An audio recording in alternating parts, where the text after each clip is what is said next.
Salut, je m'appelle Abigail, je suis étudiante en Bac 3 en gestion de ressources humaines à la Haute École Louvain en Hainaut. Je m'appelle Margot Dubiscope, je suis étudiante à la ELA en communication. Je m'appelle Stéphanie Delbar et je donne cours à la ELA dans les sections communication et GRH. Et bienvenue dans ma chambre.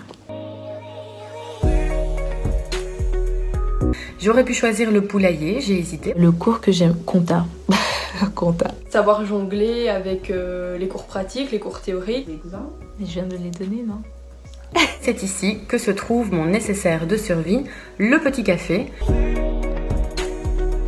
Eh bien, c'est une danse des canards improvisée. Improvisée parce que si ça avait été préparé, eh bien, j'aurais fui bien à l'avance. Et donc, c'était lors d'une Saint-Nicolas. Les étudiants de 3e année nous avaient mis au défi. On l'a relevé évidemment haut la main. Mais ce qui est évident aussi, c'est qu'il n'existe plus aucune preuve de cette affaire. C'est quand on a participé au festival FIGRA. C'est un festival international de reportages et de documentaires. C'est le voyage à Dublin. Quand on était en bloc 2, on a eu la possibilité d'aller à Dublin dans le cadre du cours d'anglais. Et c'est un super bon souvenir. Parce qu'on fait un lien direct entre l'apprentissage théorique et le monde professionnel. Eh bien déjà, je n'ai pas l'impression d'y travailler. Je m'y épanouis et je me lève chaque matin en me disant que je vais pouvoir concilier les apprentissages et aussi l'amusement auprès de mes collègues et de mes étudiants. C'est pas que de la théorie, c'est des ateliers pratiques, les stages et moi c'est une pratique d'apprentissage qui me plaît vraiment, on va dire.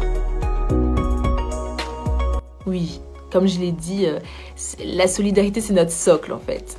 En GRH, on a besoin des uns des autres, on en a conscience et donc on est très solidaires. Oui, il y a de la solidarité entre les élèves, mais aussi entre les profs et les élèves, parce que je pense que c'est parce que c'est une petite école et donc tout le monde est amené à être assez proche tous les jours. Et voilà, le fait qu'il y ait cette proximité, je trouve que ça développe vraiment un sentiment de solidarité. Même au quotidien, on est d'abord une grande famille. Je pense que même ici, dans cette période qui était un petit peu compliquée, on a mis un point d'honneur à ne laisser personne de côté. On a aussi accès à beaucoup de matériel professionnel, on va dire. Comme donc il y a les ordinateurs, mais il y a aussi les caméras, les appareils photo, les enregistreurs, on a aussi un local radio. Donc tout ça, ça fait vraiment comme si on était sur le terrain. Où on échange beaucoup les uns avec les autres, qu'importe le bloc, que tu sois en première, en deuxième, en troisième, on échange vraiment les uns avec les autres et c'est chouette. De l'ambiance qui y règne, du bien-être, de toute l'équipe qui nous pousse à aller de l'avant dans nos projets, une équipe qui nous soutient.